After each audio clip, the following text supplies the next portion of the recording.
Indiana General Assembly is convened for the purpose of hearing a message from the governor.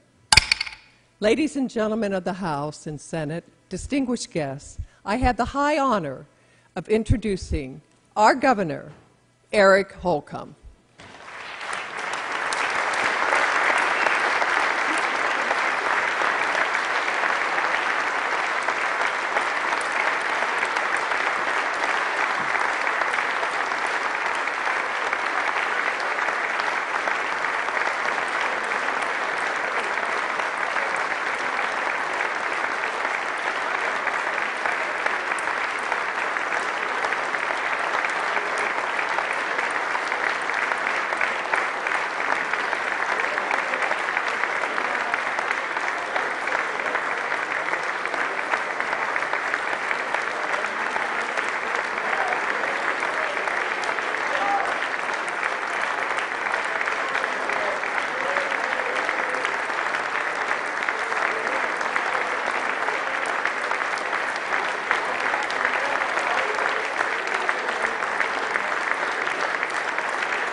Thank you.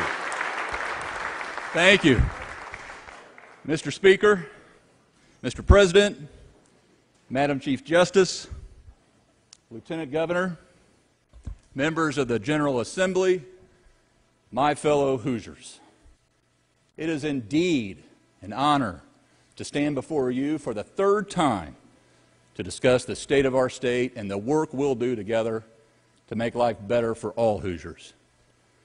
I can tell you this much: it doesn't get old. For I know just how fortunate we are to occupy our respective offices, and to therefore have the opportunity and duty to make a positive impact on the people's lives and the state we all love. That's why I'm pleased to report that thanks to the energy and the hard work of Hoosiers from Angola to New Harmony, from Henryville to Hammond, Indiana is on a roll and the state of our state is strong.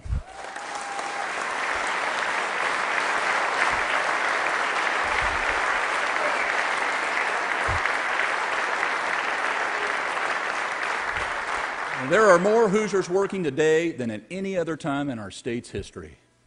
Our labor participation rate remains higher than the national average, while our unemployment rate is lower than any state we touch. We've tripled our foreign direct investment in our state just over the last 3 years. And we've broken records 2 years running now for new job commitments coming our way. Statewide, tourism is up, wages are up, in-migration is up, home sales are hot, building permits have surged, and our tech ecosystem is growing.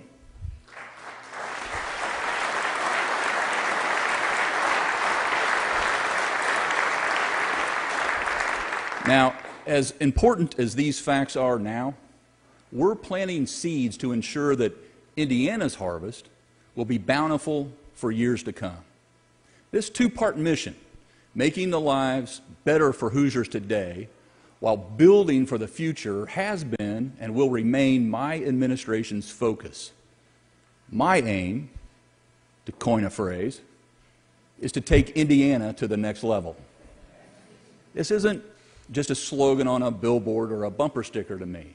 It's an action-oriented aspiration that Indiana can be one of the leading states in the whole country by any measure. To achieve it, we must bring the same strength and vitality to our quality of life that we have to our economy. So tonight, I'll dig a little deeper into what I mean by the next level and what it'll take for us to get there. Because when I think back to those not so many years ago, when our ship of state was taking on water fast, when our economy was weak and narrowly focused, when we had no reserves and we were outspending revenue year after year after year, we were dead in the water. But thanks to you and some of our predecessors, we turned Indiana 180 degrees and we set sail on a course to sustainable growth, fiscal strength, and a more efficient government. Thanks to this continuity, Indiana has been transformed from having one of the worst financial conditions of any state to now being one of the best.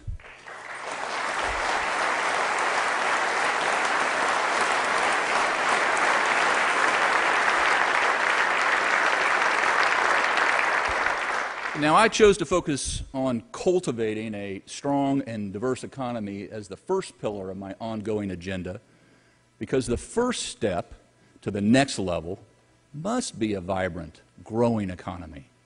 If our private sector isn't doing well, then surely our public sector will be the first to be strained. That's why we can't slow down or stop now. Global connectivity, robotics, artificial intelligence, big data, machine learning, and non-stop technological advances are permanent features of the future of work, workers, and the workplace. And that offers an exciting way forward to those who embrace change as an ally, not as an adversary. We simply can't just maintain our current course. Instead, we must throttle up. Just like 2 years ago, we burst off the starting line, and we kept the pedal to the metal ever since.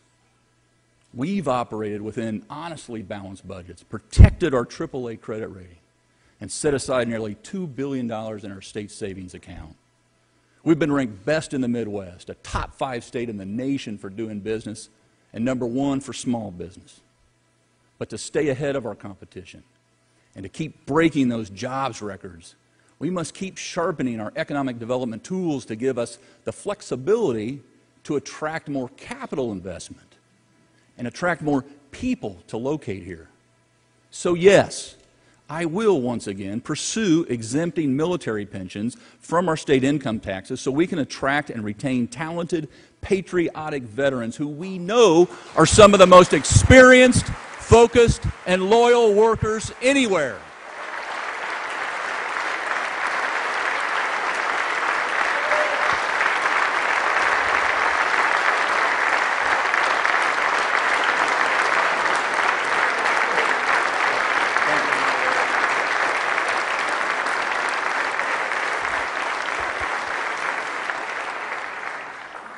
And speaking of veterans, we're fortunate to have a few heroes with us this evening. In April, the Navy christened the 4th USS Indianapolis. The second ship, as you'll recall, of that name was lost at sea in 1945. The new vessel will be used for mine clearing and anti-surface warfare. That ship will join the new USS Indiana, the most modern, sophisticated, fast-attack Virginia-class submarine in the world. Longer than a football field, capable of doing 25 knots when submerged. For those of you Googling that right now, that's 28.77 miles per hour, pretty fast for a football field-long boat underwater. You'll be especially pleased to know that the sailors on board the USS Indiana are officially called Hoosiers.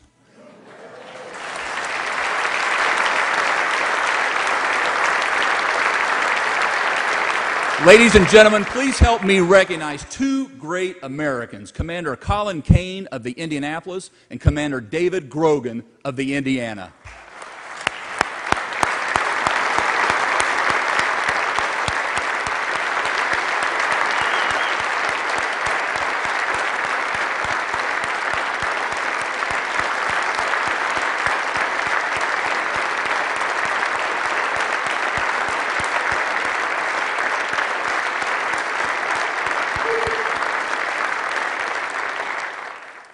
Sirs, we salute you both and your crews. We are justifiably proud of our Hoosier connections to those who defend our nation. Let their service inspire us to reach for that next level when it comes to our quality of life, education, and workforce pursuits. Because just as with economic gains, we will not reach our destination in these other critical areas without changing some of our past ways. But when we set sail on that right course to steer by, we will make progress here as well every day. And that's precisely the role and the goal of my other 4 pillars that I introduced to you all 2 years ago. For example, we're making real progress building and rebuilding our infrastructure, something that's essential for us to remain the undisputed crossroads of America. We're accelerating regional road projects like completing I-69 3 years ahead of schedule.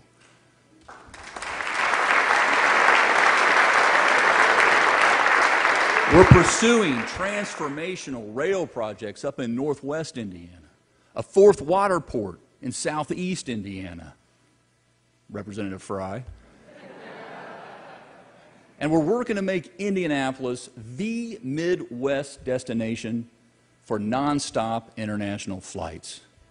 But we're more than just about ports and planes and trains and automobiles. The internet is just as essential to our prosperity today as highways were a century ago. And we have far too many Hoosiers without access to affordable high-speed broadband. When I was visiting one of our towns, someone said to me, "Eric, if you come by our Starbucks between 7 and 9 p.m. at night, you'll see parents with their kids doing their homework because they can't get Wi-Fi at home." Another Hoosier told me, "Kids in my town go to McDonald's to go online." Nothing against large coffees and Big Macs. I'm a big fan of both. But all students should be able to do their homework at home. So we're making the largest single investment in our state's history in broadband now, this year, so we can get those folks out of the internet darkness they find themselves in.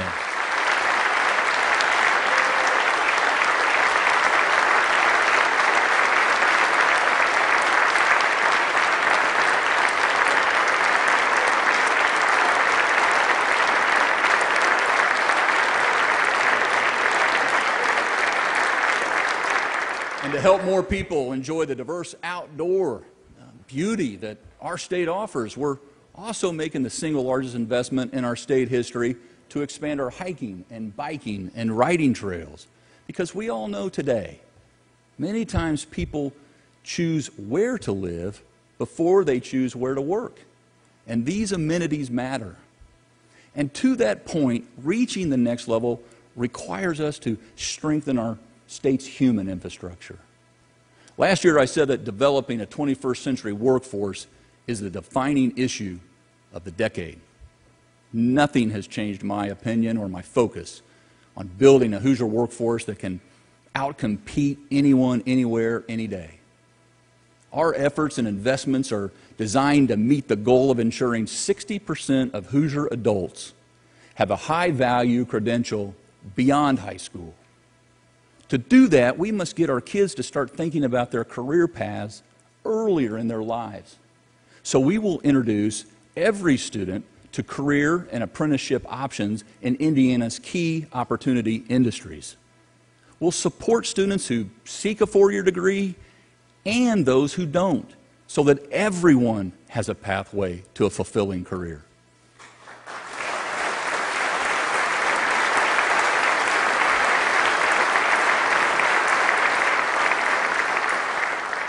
Earlier this year, I met a trailblazer who is doing just that, Mary Robertson, the superintendent of Perry Central Community School.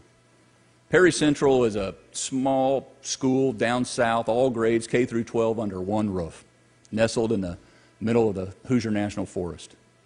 Through partnerships with local manufacturers like Jasper Engines and Wopaka Foundry, they've created a business on the school grounds. Students get hands-on experience in advanced manufacturing, product research and development, and also learn soft skills like a good, strong work ethic. The kids learn and earn money. Their parents are delighted. And Jasper Engines in Waupaca help students further their education. And oh, by the way, train potential employees. When we talked, Mary insisted our kids can be just as successful as anybody. And she's proving it. Thank you, Superintendent Robertson.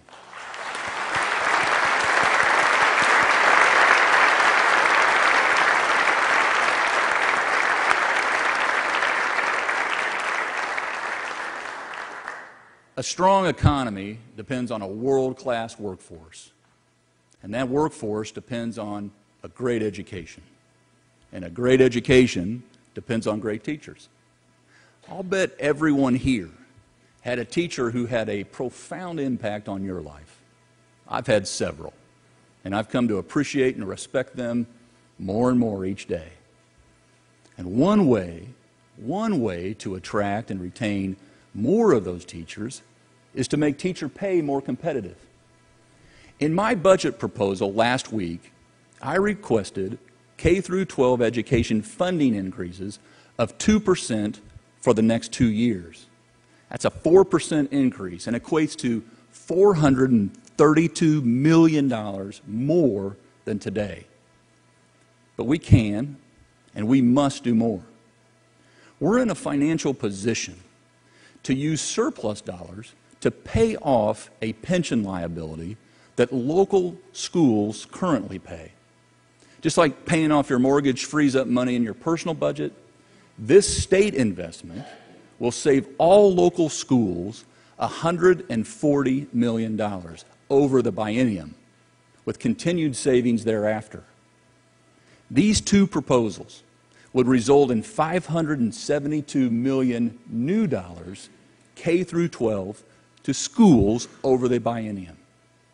I believe local school districts should allocate 100% of the $140 million to increasing teacher paychecks.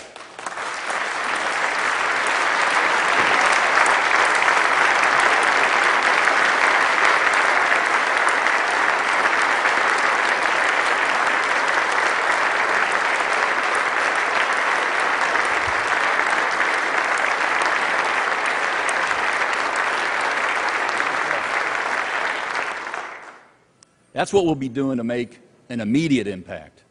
And over the long term, I'm creating the next level Teacher Pay Commission, chaired by Hoosier businessman and community leader Michael L. Smith, to identify resources that can be made available to make sure our teacher compensation is competitive with neighboring Midwestern states, ready to act on by the 2021 legislative session.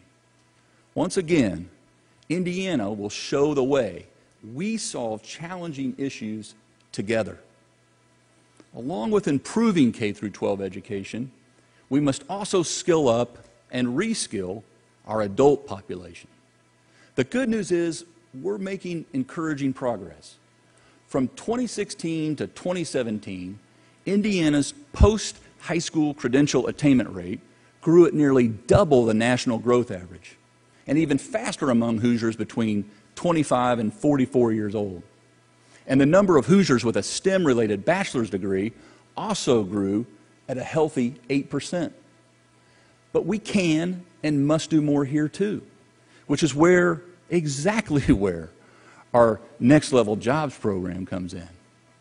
In 2018, nearly 9,000 Hoosiers enrolled in workforce-ready eligible certificate programs, 9,000.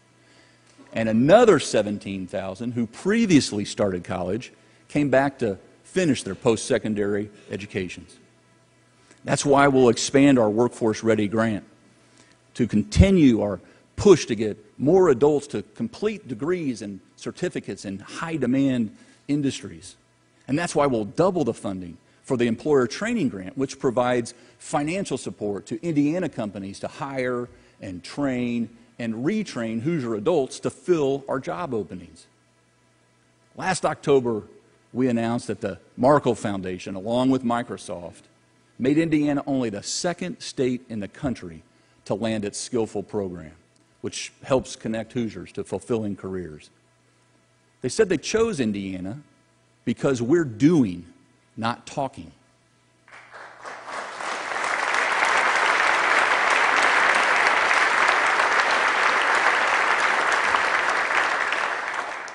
Given the urgency around strengthening our workforce, we can't look past or overlook anyone, especially those who want to earn a second chance. In 2018, we began enrolling Department of Correction offenders in programs to train them for high-wage, high-demand jobs, everything from welding to computer coding. I said last year we'd graduate 1,000 by 2020, and we're already there, a year ahead of schedule.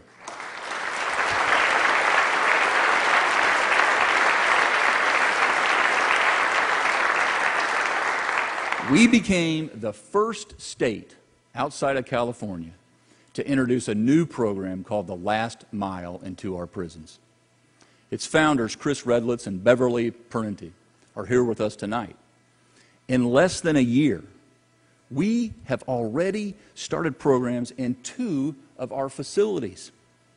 And Google.org recently announced it would invest $2 million into this proven program that has a 0% recidivism rate. And thanks to Steve and Kathy Simon, we'll soon be announcing further expansion. Chris and Beverly, Steve and Kathy, thank you for believing in Indiana.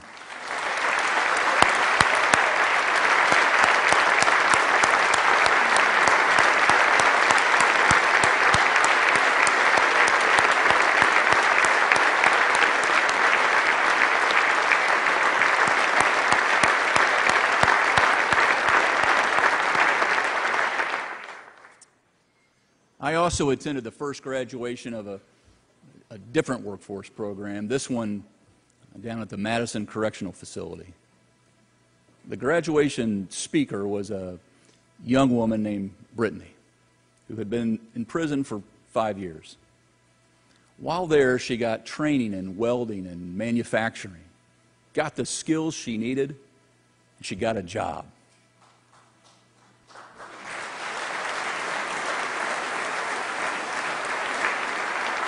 That's enabled her to move into her own home. And she's now helping her 7th grade nephew and her mom. And 1 year into her new career, she's earned a promotion. If I had to guess, it will be the first of many. The best thing that Brittany told us, she said, I get to wake up every day not looking at bars, but looking at family. Brittany is paying it both forward and back a generation. Brittany, will you please stand up so we can stand up for you?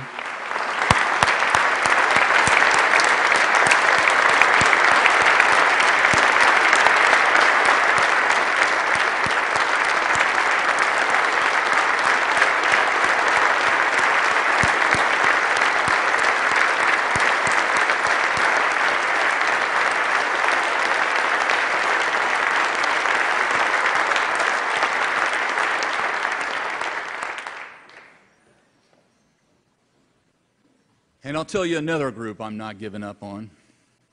In fact, we'll continue to put our full force behind attacking the drug epidemic throughout our entire state. Because, ladies and gentlemen, we're making progress here too. Our new 211 open beds program has made more than 4,000 referrals for treatment services and support groups, connecting people quicker than ever, which can mean, as you know, the difference between life and death. The number of opioid prescriptions is down. Communities are forming their own systems of care, and we are getting drug data faster and more accurately than ever before.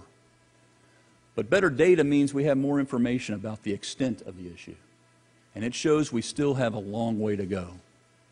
To get there, this year, we'll improve access to quality treatment, expand recovery housing, and provide better services for pregnant women who are substance dependent. We will keep working 24/7, 365 to get more of our Hoosier neighbors on the road to their recovery.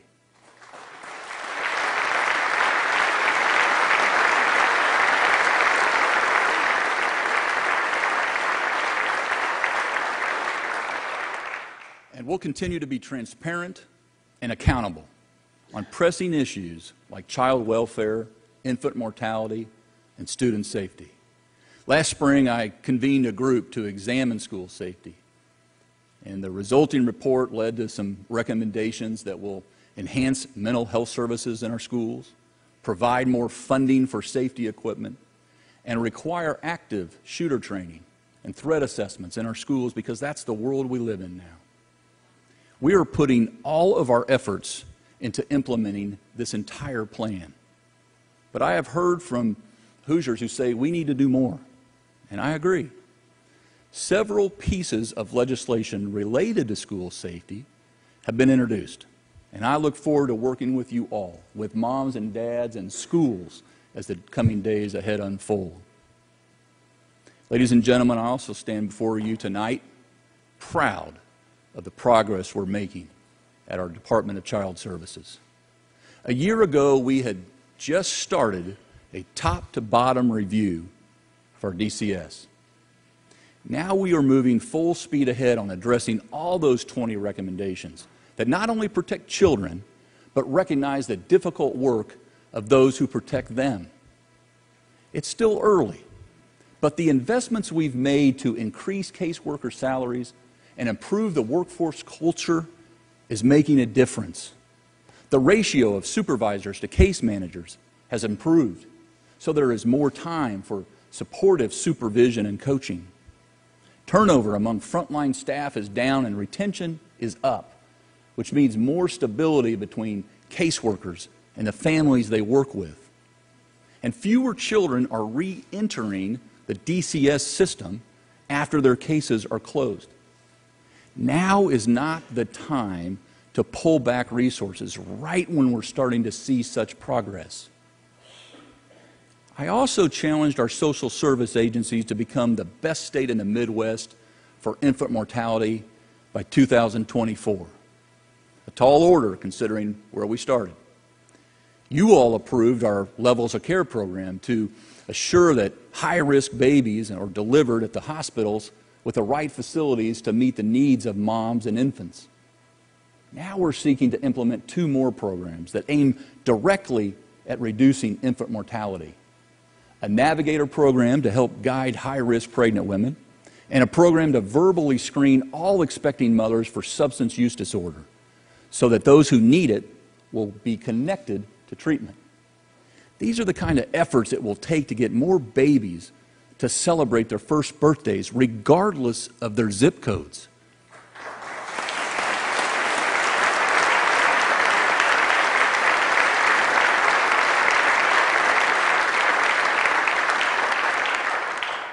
Finally, we will not slow our efforts to modernize state government to better serve our citizens and businesses alike. But truly serving all our citizens requires more than just increasing our efficiency. Indiana is one of 5 states that does not yet have a bias crimes law. It's time for us to move off that list.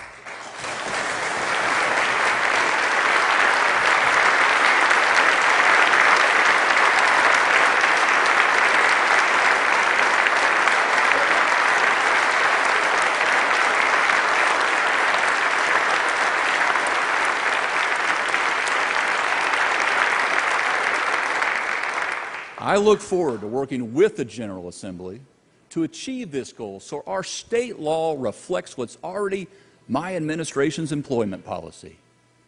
Businesses interested in Indiana care a lot about this issue, but it's not just about business. At heart, this has to do with people's dignity and how we treat one another. Standing strong against targeted violence motivated to instill fear against an entire group is the right thing to do. So let's strengthen our state laws by ensuring judges can sentence more severely when a group is targeted even though there may only be one actual victim. With your help, and only with your help, we can do this.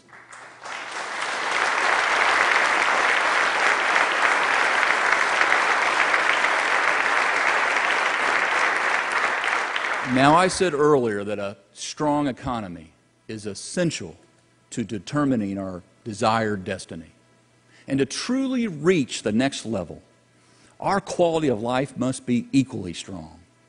You can see a good example of that up on 65 in northwest Indiana at Fair Oaks Farms.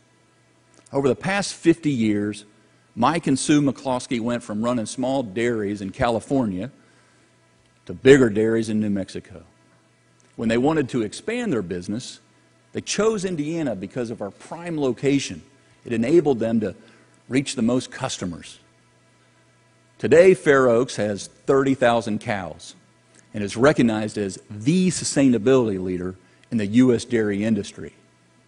They also transformed their cow manure into power for their farms and trucks and have started building affordable housing for their growing workforce. Mike says this success couldn't have happened anywhere else. He said, I got to tell you, there's no better state to work in than Indiana. Mike and Sue, thank you for planting a field of dreams in Indiana.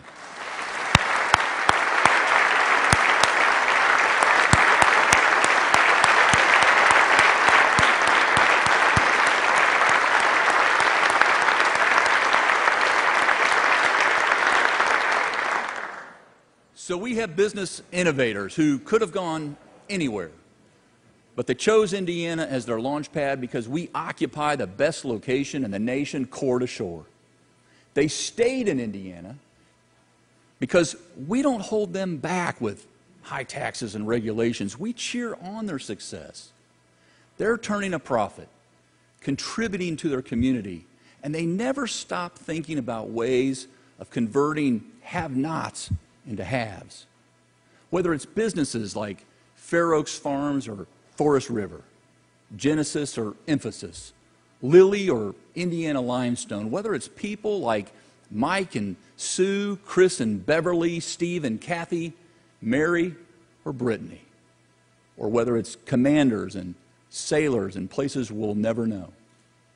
Hoosiers across Indiana and beyond are leading our state into the future, the Indiana way, growing locally and finding creative ways to make lives better, and in the process, taking Indiana to the next level. I'm going to focus every day on supporting them and steering our state onward and upward. May God continue to bless you and our great state. Thank you.